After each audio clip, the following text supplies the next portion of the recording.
الحمد لله نحمده ونستعينه ونستغفره ونؤمن به ونتوكل عليه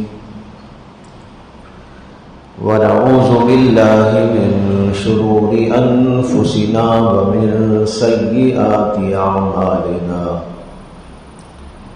من يهده الله فلا مضل له ومن يضلله فلا هادي له ونشهد أن لا إله إلا الله وحده لا شريك له ونشهد أن سيدنا ومولانا محمدا عبده ورسوله صلى الله عليه وعلى آله وأصحابه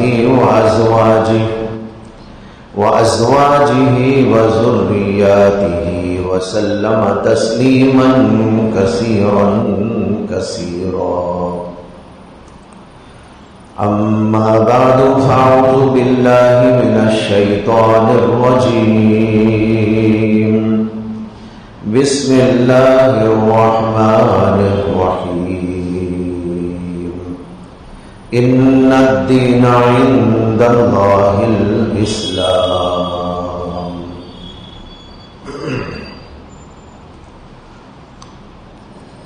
بزرگان محترم، دوستوں اور بھائیوں، گزشتہ جمعہ آپ کے سامنے یہ عرض کیا گیا تھا کہ دین اسلام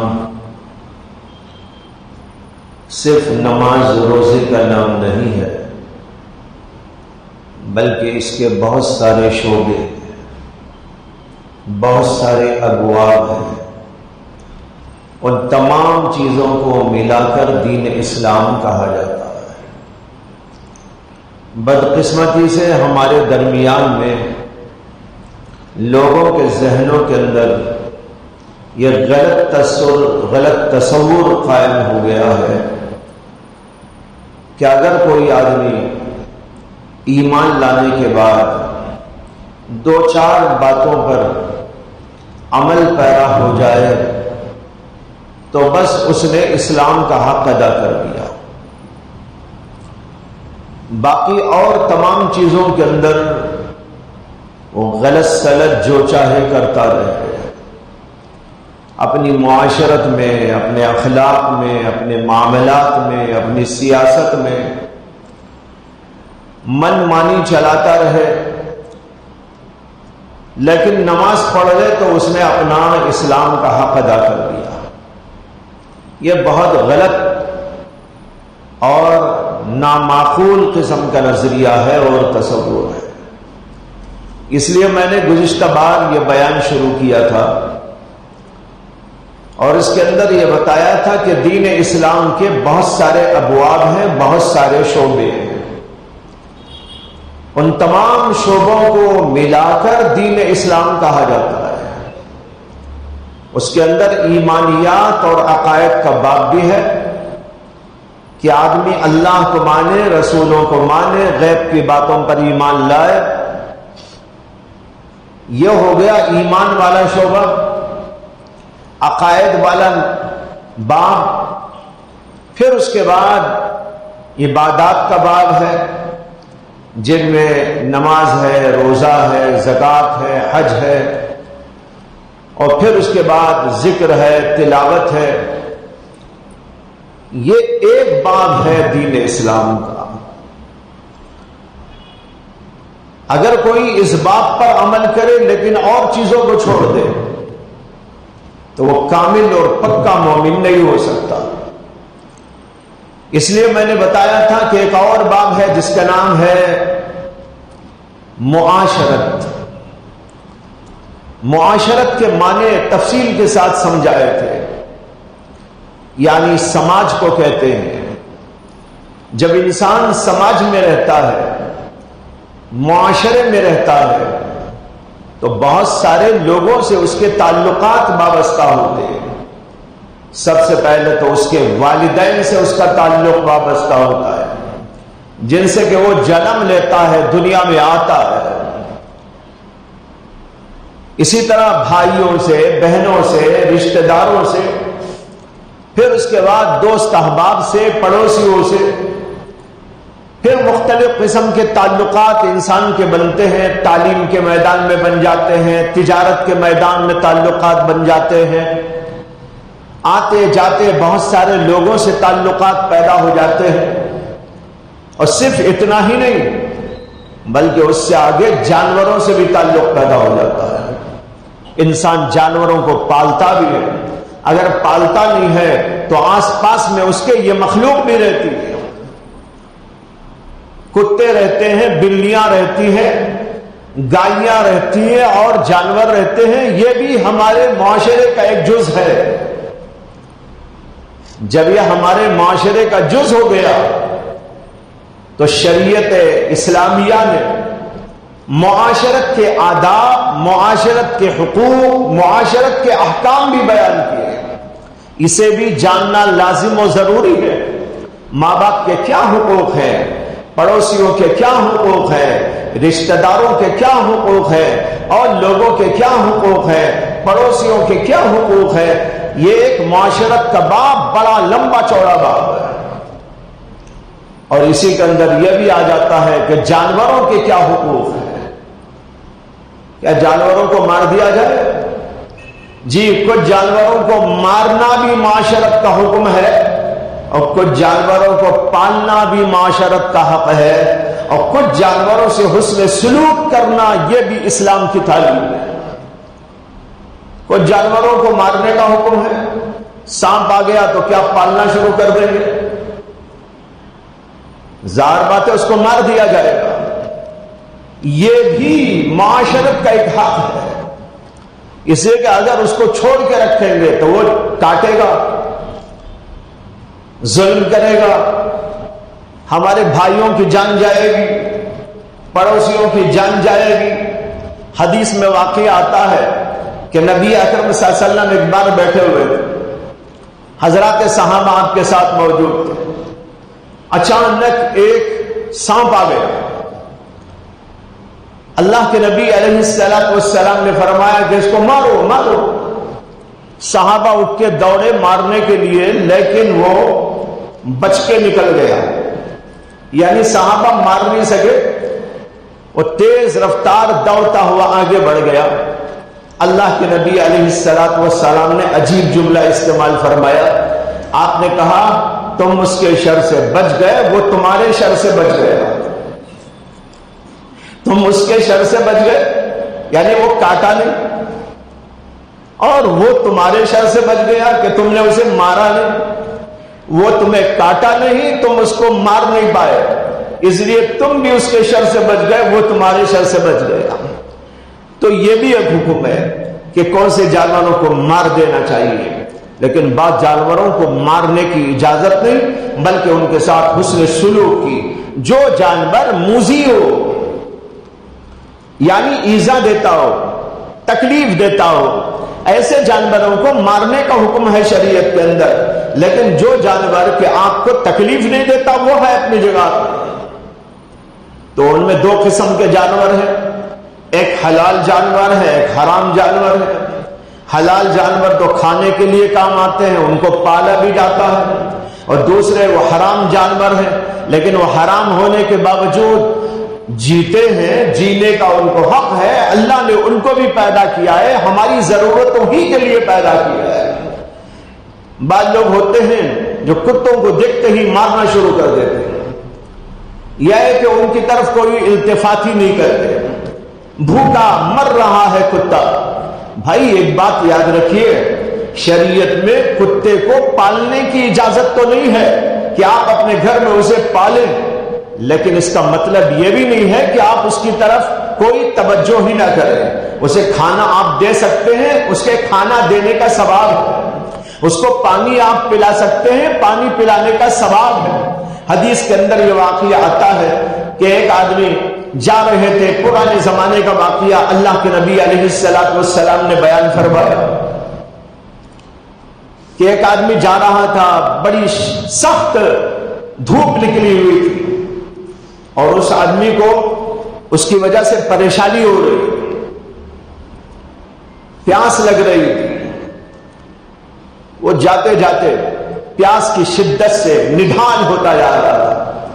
اتنے میں اسے نظر آیا کہ ایک جگہ پر ایک کنواں ہے۔ اس نے کہا کہ یہاں اللہ نے مجھے کنواں دے دیا، میں یہاں جاؤں گا، پانی پیوں گا۔ وہ گیا، سیڑھیاں اترا۔ بڑے بڑے کنووں کو آپ نے دیکھا ہوگا پہلے زمانے کے، میں نے بھی دیکھا ہے، بنگلور میں بھی بعض جگہ پر پرانے زمانے میں ایسے کنویں تھے، بہت بڑے بڑے کنویں، اور اس کے اندر سے پانی نکالنے کے لیے سیڑھیاں ہوتی تھی، سیڑھیوں میں نیچے جا کر پانی اٹھا کے لاتے تھے۔ تو حدیث میں ہے کہ اس نے سیڑھیاں اتر کر پانی پیا اور پھر اوپر آیا اور پھر چلنے لگا، تو کچھ قدم پر اس نے دیکھا کہ کتا دھوپ کی شدت کی وجہ سے، پیاس کی شدت کی وجہ سے ہانپ رہا ہے، کانپ رہا ہے۔ تو اس آدمی کو بڑا رحم آیا، اس نے کہا کہ اس کتے کو بھی پانی پلانا چاہیے۔ چنانچہ پھر دوبارہ گیا، کنویں میں اترا، لیکن کوئی کٹورا، کوئی گلاس، کوئی اور چیز اس کے پاس میں نہیں تھی۔ تو اس نے اپنا موزہ جو اس کے پاس موجود تھا، اس موزے کے اندر پانی لیا اور وہ پانی لا کر کتے کے سامنے ڈالا، اور کتے نے اس پانی کو پیا۔ اسے ذرا تسلی ہوئی۔ حدیث میں آتا ہے اللہ کے نبی صلی اللہ علیہ وسلم نے فرمایا کہ پانی پینے کے بعد وہ کتا آسمان کی طرف اپنی آنکھیں اٹھایا، سر اٹھایا، گویا کہ اللہ کو کچھ بول رہا ہو۔ یہ بولا ہوگا اللہ اس پر رحم فرما، جیسے اس نے میرے اوپر رحم فرمایا۔ یہ حدیث میں نہیں ہے، میں بول رہا ہوں، یہ کہا ہوگا۔ حدیث میں تو اتنا آیا ہے کہ وہ آسمان کی طرف دیکھنے لگا۔ اللہ کے نبی علیہ السلام نے فرمایا کہ اس آدمی کی صرف اس بنا پر بخشش ہو گئی کہ اس نے کتے کو پانی پلایا۔ تو دیکھیے کتے کو پانی پلانے کا بھی ثواب ہے۔ جو جانور کھائے نہیں جاتے یا جو جانور پالے نہیں جاتے ان کے ساتھ بھی احسان کرو، جیسے کہ ابھی کتے کی مثال میں نے دے دی۔ بس جانوروں کو پالا بھی جاتا ہے، رکھنے کی اجازت بھی ہے، جیسے کہ بلیاں پالی جاتی ہے۔ اس کے بارے میں بھی حدیث کے اندر یہ واقعہ آیا کہ ایک عورت تھی، اللہ کے نبی علیہ السلام کے سامنے ذکر کیا گیا کہ وہ رات بھر عبادت کرتی ہے، دن بھر روزہ رکھتی ہے، لیکن اس نے ایک بلی کو پالا ہوا ہے، لیکن اسے باندھے رکھتی ہے، کھانا نہیں دیتی۔ اللہ کے نبی علیہ السلام نے فرمایا ہی فی النار، وہ دوزخ میں جائے۔ دیکھو، بلی پر احسان نہ کرنا، بلی کے ساتھ احسان و سلوک نہ کرنا، اور اسے کھانا نہ دینا، اسے باندھ کے یوں رکھ دینا کہ وہ خود بھی کھانا نہ کھا سکے، یہ اس کے اوپر ظلم ہے، اور جانوروں پر ظلم کرنے سے بھی انسان کو جہنم میں جانا پڑتا ہے۔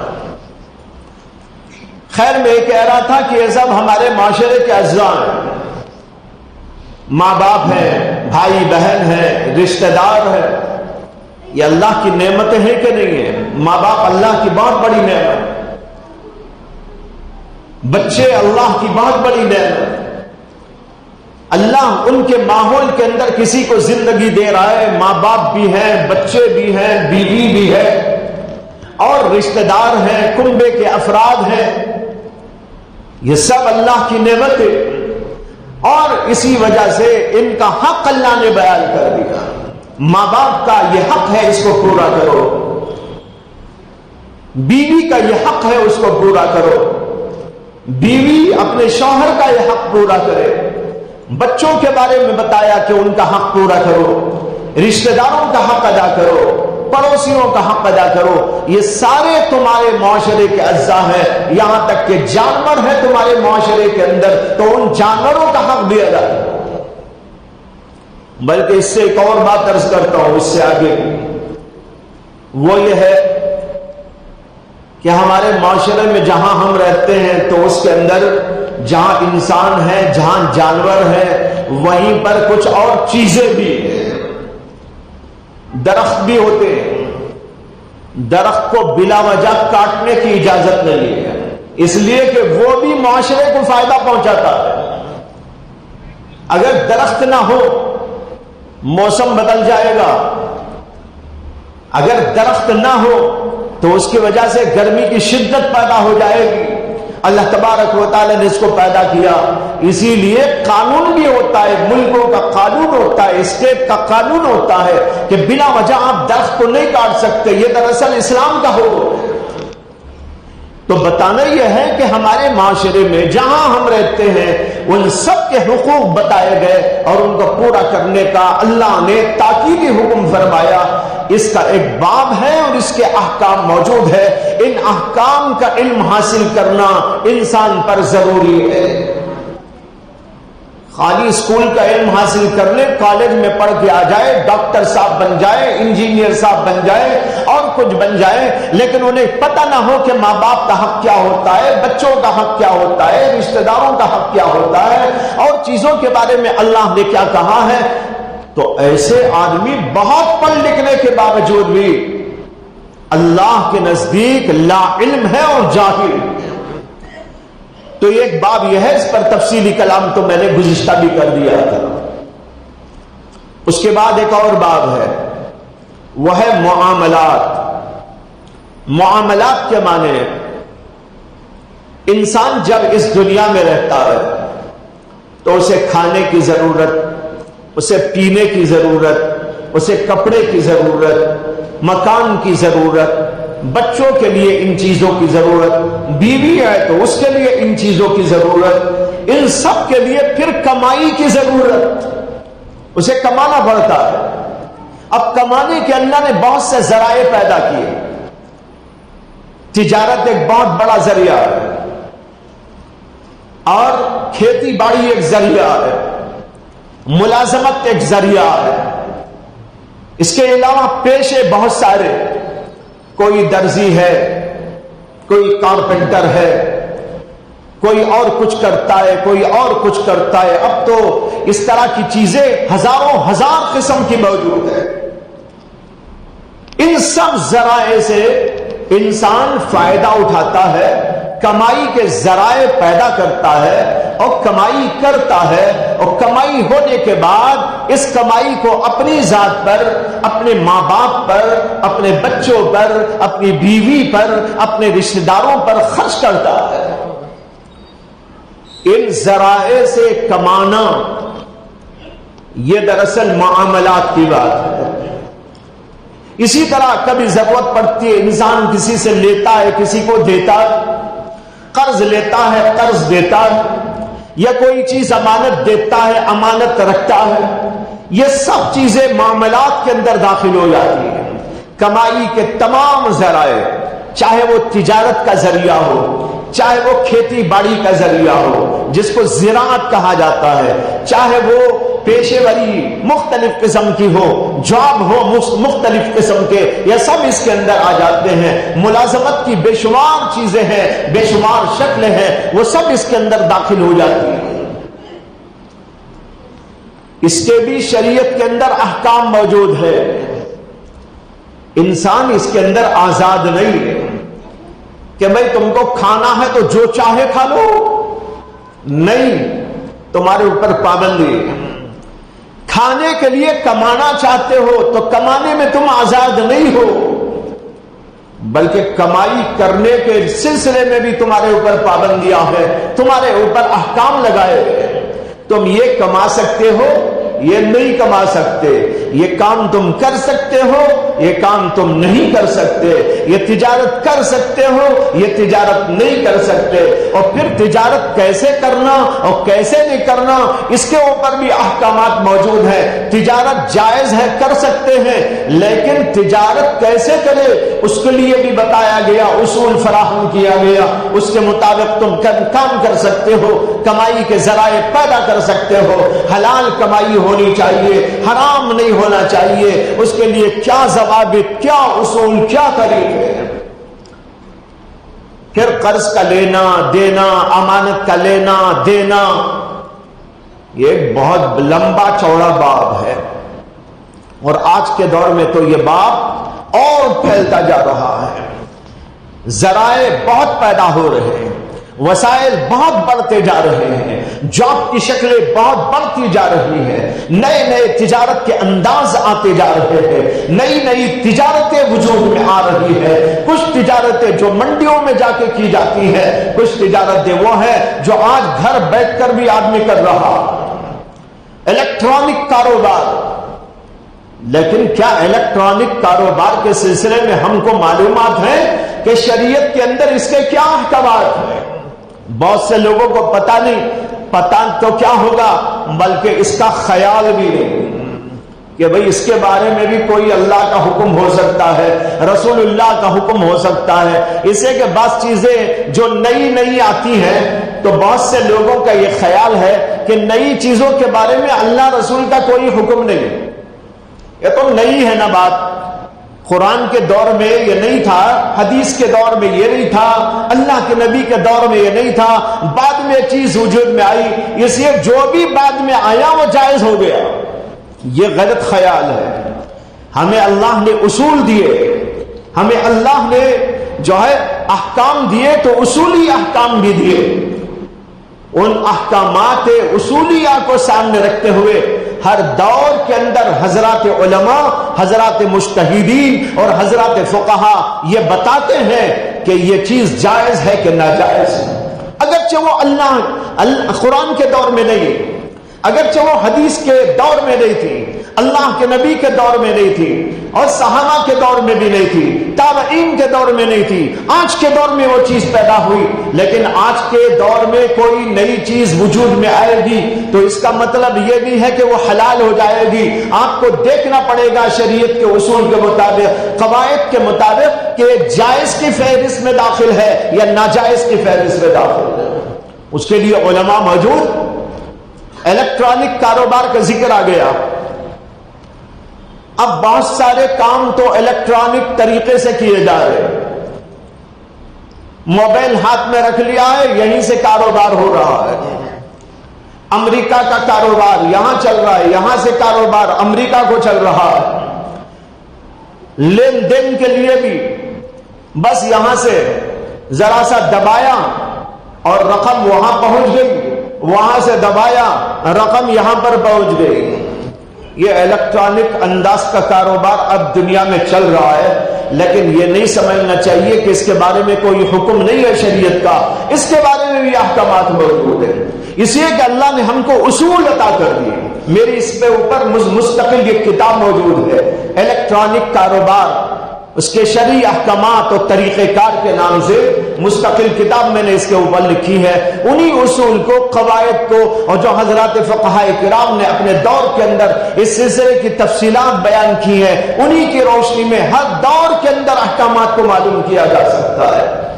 تو بتانا یہ ہے کہ یہ جو معاملات کی دنیا ہے یہ بہت بڑی دنیا ہے۔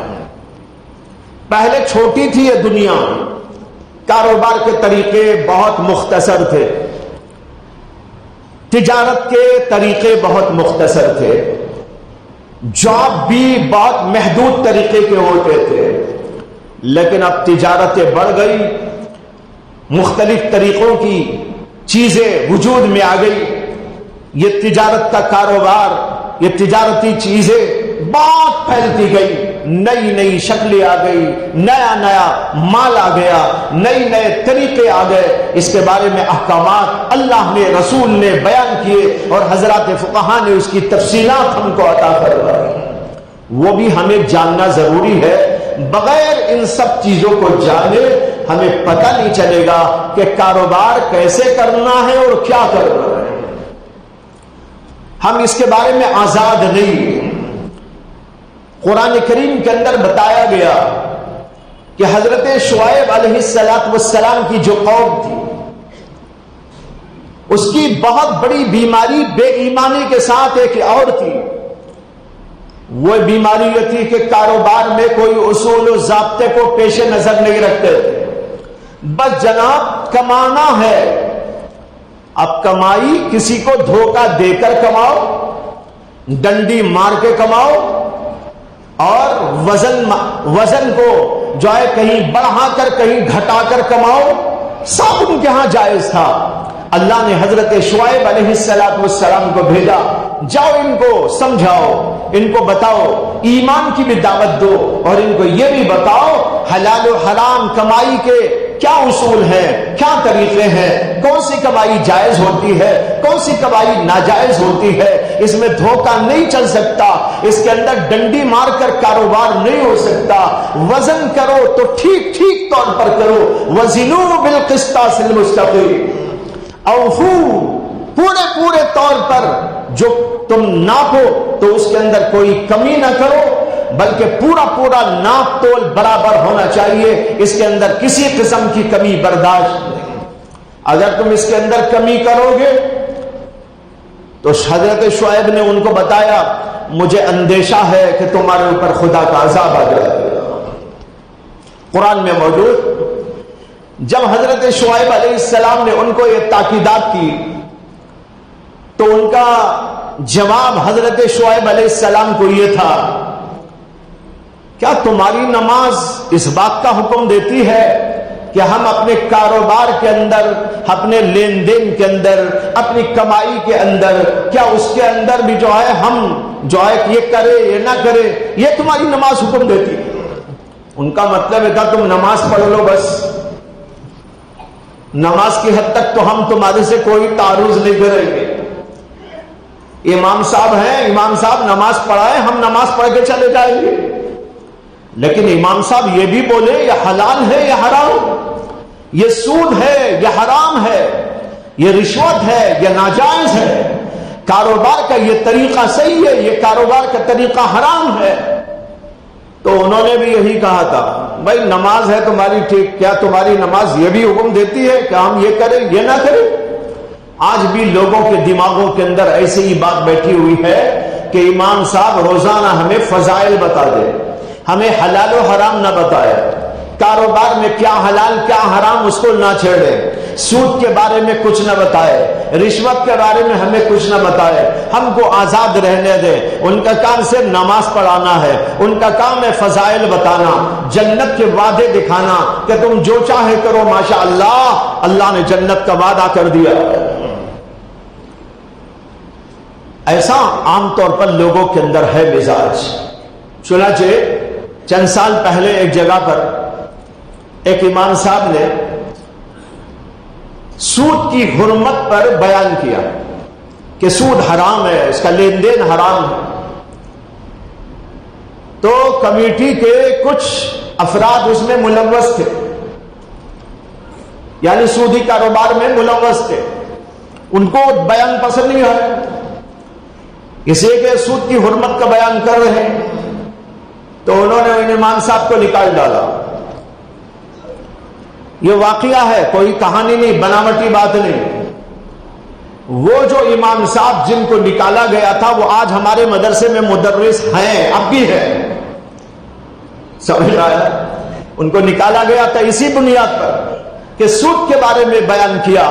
وہاں کے لوگ کمیٹی کے بعد ایسے تھے جو اس کے اندر ملوث تھے، ان کو ہدایت تو نہ ہوئی، بغاوت کر دی انہوں نے امام کے۔ یہ آج کا مزاج بنا ہوا ہے، لوگ یہ سمجھتے کہ اماموں کو، خطیبوں کو صرف ذرا سے فضائل بیان کر دینا ہے، کچھ ہنسانے کی رلانے کی باتیں بیان کر دینا ہے، اس کے علاوہ ہمارے معاملات میں وہ دخل نہ دے، ہم معاشرت کیسی بھی گزارے وہ اس کے بارے میں نہ بتائیں، ہم شادیاں کیسی بھی کرے وہ ہم کو اس پر روک ٹوک نہ کرے، ہمارے کاروبار کی چیزوں کے اندر وہ ہمیں حق اور باطل میں فرق نہ بتائے، ہم کو آزاد چھوڑ دے۔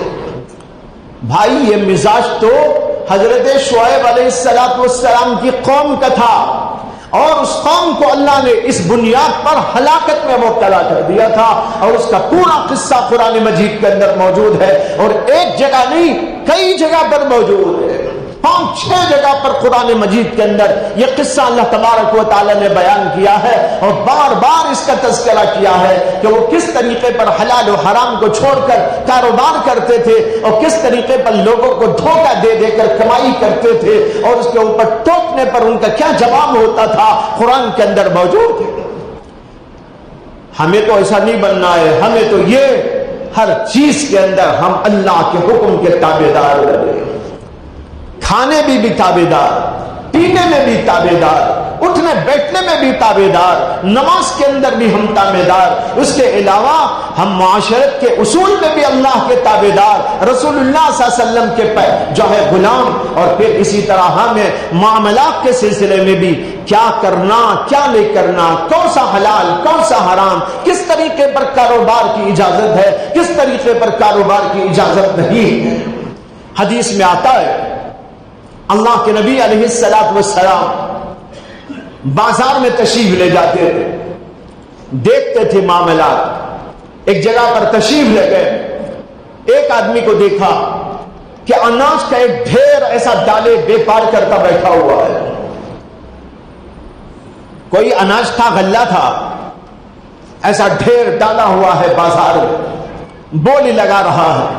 اللہ کے نبی علیہ الصلوۃ والسلام تشریف لے گئے، سلام کیا، اور اس کا جو غلہ تھا اس میں ایسا ہاتھ گھسا دیا اندر۔ جب اندر ہاتھ ڈالا تو اندر بھیگا ہوا غلہ تھا، اس میں پانی ڈالا ہوا تھا، اوپر دیکھو تو سوکھا سوکھا غلہ ہے اور اندر دیکھو تو گیلا گیلا ہے۔ اللہ کے نبی علیہ الصلوۃ والسلام نے فرمایا کہ تم دھوکے بازی کر رہے ہو، لوگوں کو دھوکہ دے رہے ہو، اوپر تو سوکھا غلہ، نیچے بھیگا ہوا غلہ۔ اب جب ترازو میں تولا جائے گا پانی کے ساتھ تل کر، تھوڑا غلہ زیادہ بن کے آئے گا، 1 کلو۔ اب لینے کے لیے کوئی آیا، تم 1 کلو اس کو دے رہے ہو، لیکن وہ سوکھنے کے بعد تو 1.25 کلو ہو جائے گا۔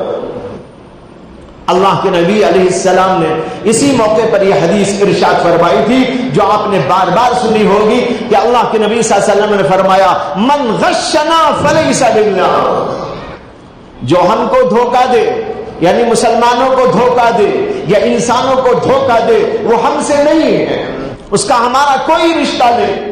اسلام میں اگر ہو تو یہ بھی پابندی کرنا پڑے گا، کون سا حلال کون سا حرام، کیسا حلال کیسا حرام، یہ جب تک نہیں جانتے اور اس پر عمل نہیں کرتے تمام ہمارے سے کوئی تعلق نہیں۔ من غشنا فلیس منا۔ حضرت عمر رضی اللہ تعالیٰ عنہ کے بارے میں آتا ہے، حضرت عمر رضی اللہ عنہ نے اپنے دور خلافت میں یہ اعلان کر دیا تھا کہ جو آدمی ہمارے بازاروں میں آ کر کاروبار کرنا چاہتا ہو، دکان لگانا چاہتا ہو، بیپار کرنا چاہتا ہو، اس کو چاہیے وہ فقہ کے مسائل کو حاصل کر کے آئے۔ ترمذی کے اندر یہ روایت موجود ہے۔ حضرت عمر نے فیصلہ کر دیا تھا، حکم جاری کر دیا تھا کہ جو آدمی بھی تجارت کرنا چاہتا ہے، جو آدمی منڈی کھول کے بیٹھنا چاہتا ہے، جو آدمی کاروبار کرنا چاہتا ہے، اس کو چاہیے کہ وہ فقہ حاصل کرے۔ فقہ کے معنی کیا؟ مسائل، حلال کیا حرام کیا، تجارت کے کیا مسائل ہیں، اس کے اندر کون سی شکل درست ہے کون سی شکل نادرست ہے۔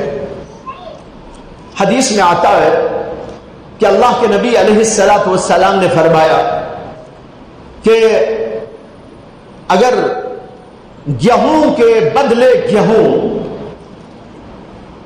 نمک کے بدل نمک، سونے کے بدلے سونا، چاندی کے بدلے چاندی، اگر اس کو عدل بدل کوئی کرنا چاہتے ہو تو یدن بھی یدین ہونا چاہیے اور اس کے اندر کمی بیشی نہیں ہونا چاہیے۔ اگر کمی بیشی ہوگی تو وہ سود میں داخل ہو جائے۔ یہ حدیث بڑی معروف حدیث ہے، تمام صحیح کی کتابوں کے اندر موجود ہے، اور اس کے اندر 6 چیزوں کا ذکر، 4 تو میں نے کیا آپ کے ساتھ۔ اب دیکھو، سونے کے بدلے سونا لینا ہو، چاندی کے بدلے چاندی لینا ہو، گیہوں کے بدلے دوسری گیہوں لینا ہو، نمک کے بدل نمک لینا ہو، اللہ کے نبی علیہ الصلوۃ والسلام فرماتے ہیں وہ یدن بھی یدین ہونا چاہیے، یعنی یہ کہ اسی وقت لین دین ہو جانا چاہیے۔ اس کے اندر جو ہے اس کے اندر یہ نہیں ہو سکتا کہ کل کا معاملہ کیا جائے۔ یدن بھی یدین کا مطلب ہے کہ اسی وقت ہو جانا چاہیے، ادھر سے دینا ادھر سے لینا۔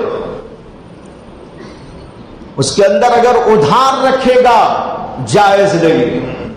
ایک آدمی اپنی گیہوں دیتا ہے اور دوسرے آدمی سے گیہوں لیتا ہے. اللہ کے نبی کہتے ہیں اسی وقت معاملہ ہونا چاہیے. ایک آدمی کہتا میں آپ کو گیہوں دیتا ہوں, 5 کلو گیہوں میں دوں گا, وہ آپ کے 5 کلو گیہوں میں لے لوں گا. وہ کہتا میں کل دوں گا, اب لے لوں گا. حرام ہے, سود کے اندر داخل ہے. لیکن کتنے لوگ ہیں جو یہ مسئلہ جانتے ہیں؟ کبھی یہ حدیث سنی ہو, کبھی ان کو اس کا علم ہوا ہو. اچھا, اس میں دوسری بات یہ بتائی کہ تفاضل نہیں ہونا چاہیے, برابری ہونی چاہیے. ایک طرف سے گیہوں آپ 5 کلو دے, دوسری طرف سے بھی 5 ہی کلو ہونا چاہیے. اس کے اندر کمی بیشی نہیں کر سکتے. سونا ادھر اور ادھر, ایک آدمی دیتا ہو ایک آدمی لیتا ہو, دونوں سونا برابر ہونا چاہیے. اگر ادھر 10 گرام ہے تو ادھر بھی 10 گرام ہونا چاہیے. ادھر اگر 50 گرام ہے تو ادھر بھی 50 گرام ہونا چاہیے. اس کے اندر کمی بیشی ہو حرام ہے, ناجائز.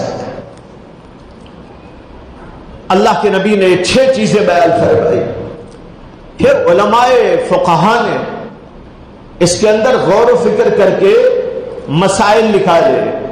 دیکھو, اللہ کے نبی کی جو بات ہوتی ہے وہ ایک اصولی بات ہوتی ہے, کچھ اصول سمجھائے جاتے ہیں, پھر اس کے اندر حضرات فقہا غور کرتے ہیں اور اس کے اندر سے مسائل کو نکالتے ہیں. اب یہ مسئلہ درپیش ہوا حضرات فقہا کے درمیان میں کہ یہ جو اللہ کے نبی نے 2 حکم بیان کیے کہ یدن بیدن, یعنی فوری طور پر یہ معاملہ ہونا چاہیے, اور دوسرا یہ کہ برابر سرابر ہونا چاہیے, کمی بیشی نہ ہونا چاہیے. یہ صرف ان 6 باتوں کے بارے میں ہے یا یہ حکم اور چیزوں پر بھی لگتا ہے؟ بڑی بحث ہے. حضرات علماء جو مدارس میں پڑھتے ہیں, جو طلبہ پڑھتے ہیں, ان کو یہ سب کچھ پڑھایا جاتا ہے.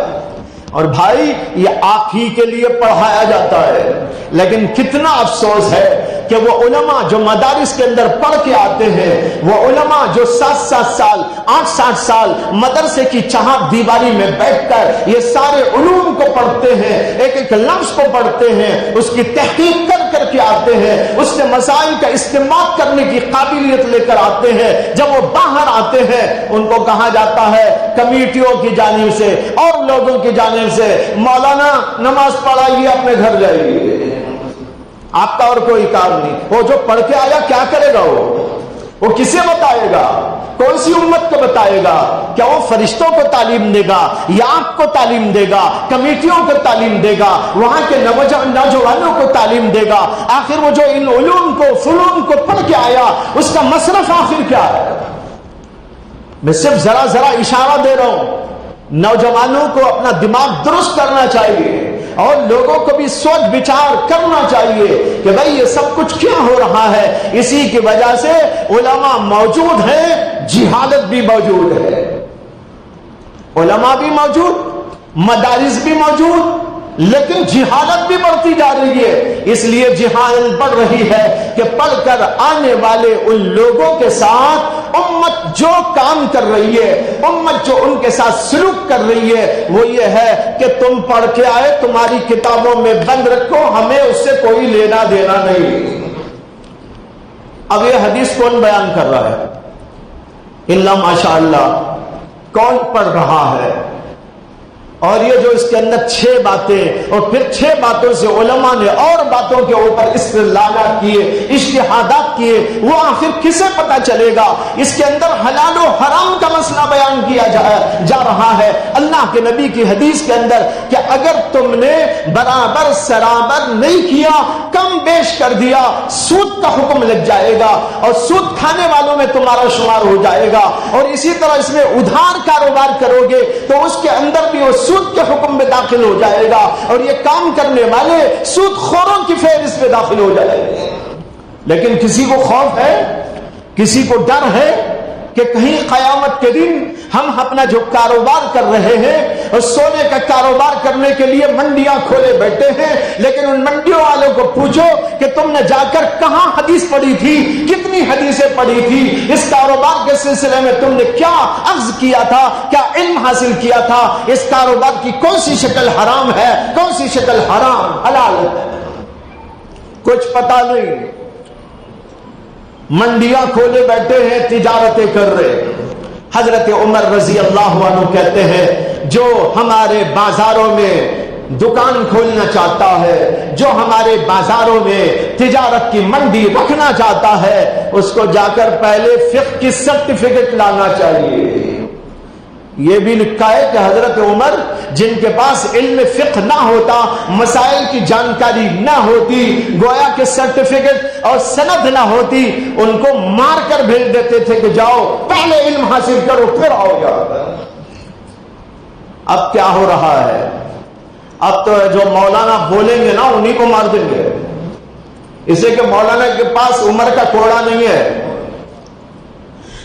اگر عمر کا کوڑا مولانا کے حق میں بھی ہوتا تو وہ بھی لگاتے، لیکن اب مولانا کو ٹکٹ دے رہے ہیں، امامت سے خارج کر رہے ہیں، ان کی زبان بندی کر رہے ہیں، نہیں بولنا، حلال و حرام نہیں بولنا، اور چیزیں نہیں بولنا، خالی ہم کو یہ سکھا دینا، سمجھا دینا تم جنتی ہو، جنت کے فضائل۔